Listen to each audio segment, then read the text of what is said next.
গাজীপুরের শ্রীপুর পৌরসভার ১ নম্বর ওয়ার্ড জামায়াতে ইসলামী জুলাই শহীদদের স্মরণে বৃক্ষরোপণ এবং চারা বিতরণ কর্মসূচির আয়োজন করেছে। বিস্তারিত দেখুন আশরাফুল আলম সরকারের প্রতিবেদনে।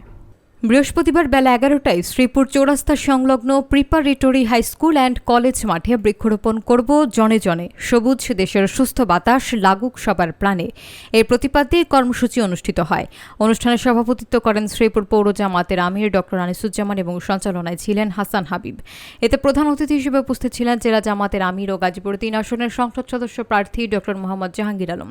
তিনি বলেন, সবুজায়ন কেবল পরিবেশ রক্ষার প্রচেষ্টা নয়, এটি শহীদদের প্রতি শ্রদ্ধা জানানোর একটি নৈতিক উদ্যোগও।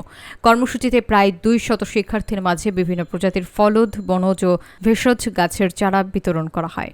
উপস্থিত ছিলেন জেলা জামায়াতের সহকারী সেক্রেটারি মোস্তাফিজুর রহমান খান, উপজেলা জামায়াতের আবুল কালাম আজাদ সহ স্থানীয় নেতৃবৃন্দ এবং অভিভাবকরা। আয়োজনটি পরিবেশ সচেতনতা বৃদ্ধিতে ইতিবাচক ভূমিকা রাখে।